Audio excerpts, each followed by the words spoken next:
Alright everyone, welcome to another Anatomy of a Scam video. And for this week, ang pag-uusapan natin is patience. Now I realize some of you may not like the idea of patience as our topic. Baka iniisip nyo, boring yan, hindi yan kailangan para sa trading. Ang kailangan naming malaman mga indicator, kailangan namin malaman mga settings, mga setups, and so on. However, I would argue that patience is one of the most important virtues that you need to have in order to be able to trade well. Okay? More often than not, patience yung nagiging difference between the guy who's profitable and the guy who's not.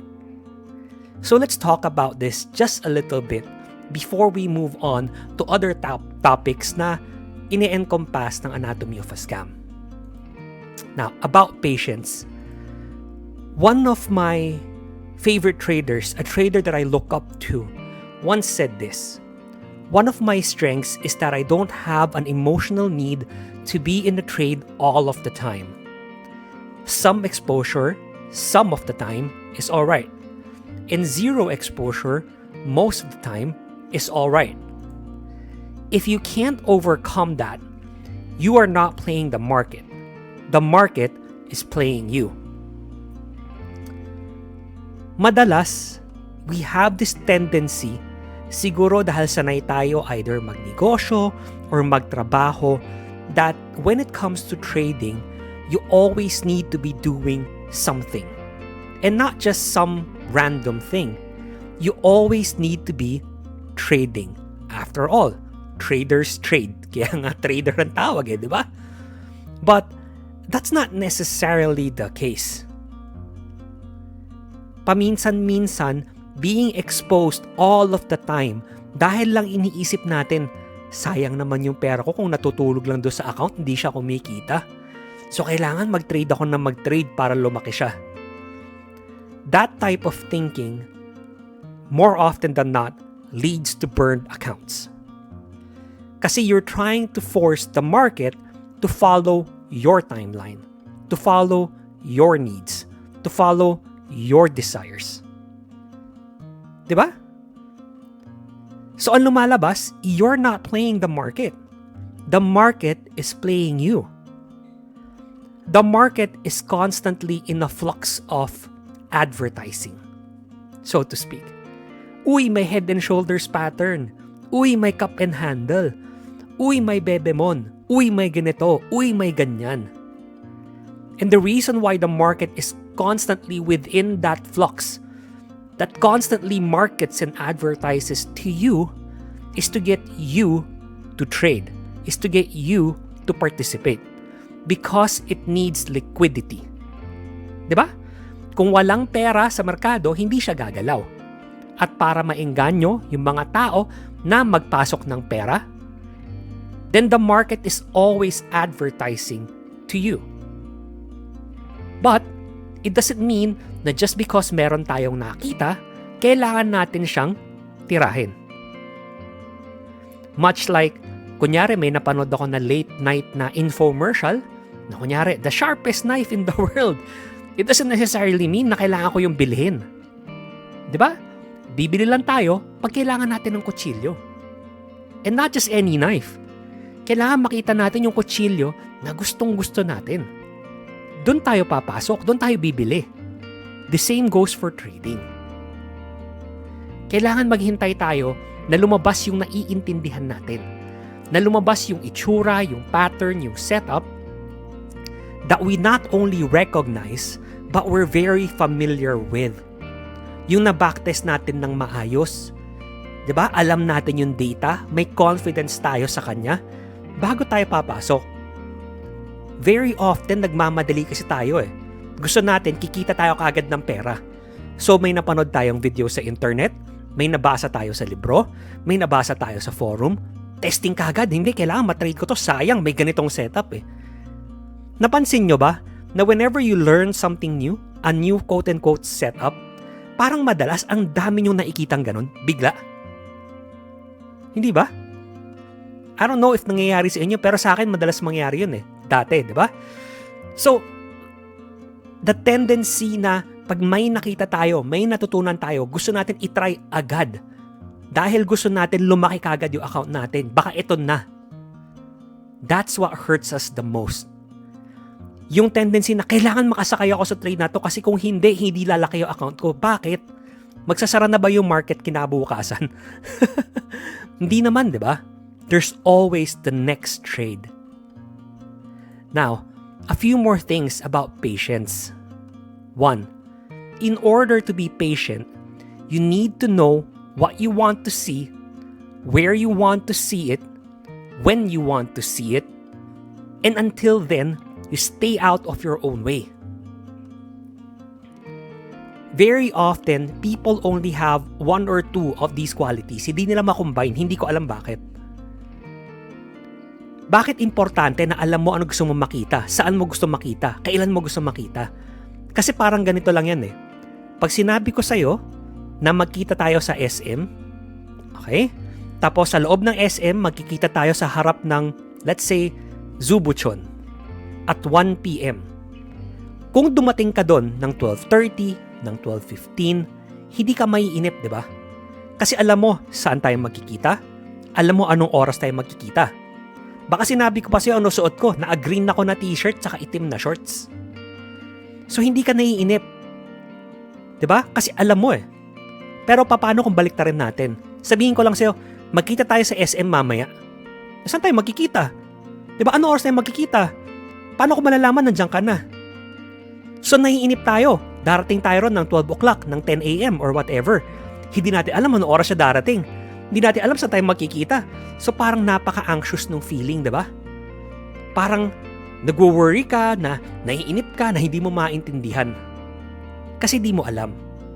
Masyadong maraming variables na hindi mo naiintindihan. Ganon din sa trading. Kaya kailangan importante na naiintindihan nyo ng mabuti yung ginagawa nyo para kaya nyong abangan yung hinihintay nyo. Next, execute when the conditions are favorable to you, not because the market is moving. Now, ito yung quintessential FOMO, no? Basta gumalaw, bakit wala ako doon? Kailangan nandun ako, papasok na ako, sayang, baka mag to the moon yan. That's one of the best ways to throw your account away. Bigay nyo na lang sa akin yung pera nyo. Diba? At least mapapakinabangan pa natin kaysa nasunugin lang natin, no? Diba? You execute when the conditions are favorable to you. Kailangan naiintindihan nyo, kailangan nakikita nyo ng tama. O ito yung hinahanap kong setup, kailangan ganito. Diba? Kailangan pabor sa inyo, tsaka kayo titira. Parang kunwari sa blackjack. Diba? O kaya sa poker.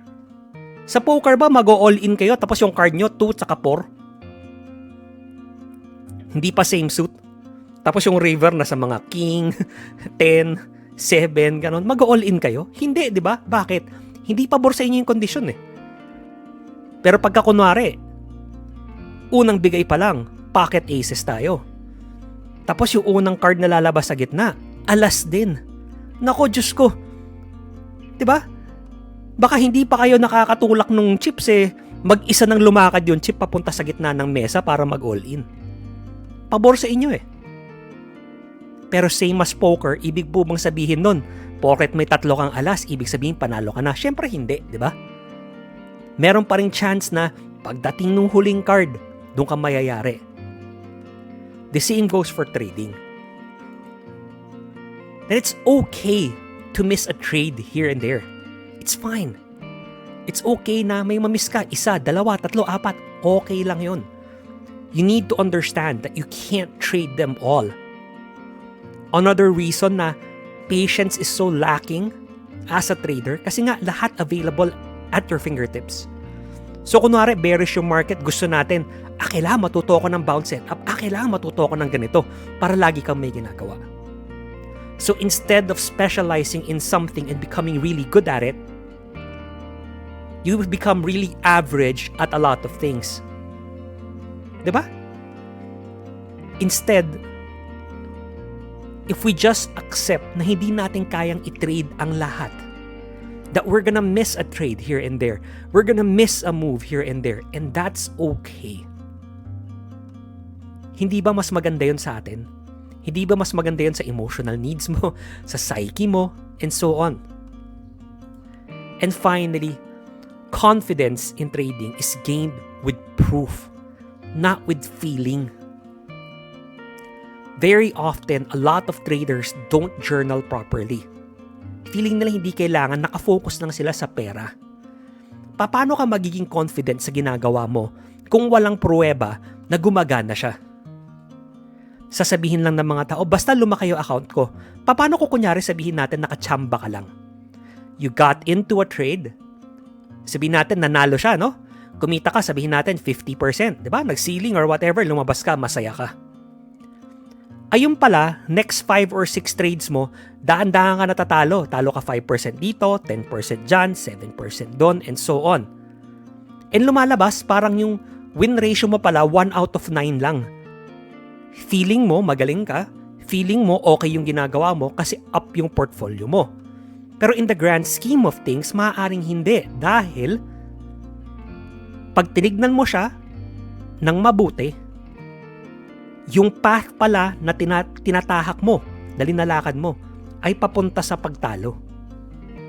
Pero hindi mo siya napapansin kasi nakafocus ka lang sa pera. Diba? Nakafocus ka lang doon sa feeling na hindi, nananalo ako kasi up yung port ko eh. That's not how it works. You need to have the data, you need to have the metrics para maging confident kayo sa ginagawa nyo.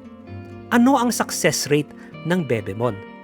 Ano ang success rate ng Parabolic? Ano ang success rate ng Kumo Breakout? Diba? Ano ang success rate ng MACD crossover? What conditions do they work in? Diba? Ilan yung mga average number of losses na pwedeng maganap kung ito yung ginagamit kong strategy? Kaya bang ma-survive ng port ko yon kung kunwari nangyari nga na 18 straight losses or 12 straight losses? Kaya ba ma-survive ng port ko yon? You need to know all of that kasi yun yung nagbibigay sa'yo ng kumpiyansa na mag-trade ng maayos. Hindi lahat puro gut feel lang. If you can trade with confidence because you're backed with data, you're backed with proof, you can only become a better trader moving forward. So guys, dito po nagtatapos yung video natin about patience, no? Again, I decided to put this in because of the importance of patience when it comes to trading. It's not just about the setups. It's not just about the money. It's not just about the market. It's about you. It's about you learning to wait. It's about you learning to be patient. It's about you learning when to time entering the market based on who you are. Okay? And as always, guys, maraming salamat po sa panonood. I really appreciate it. Good luck and happy trading!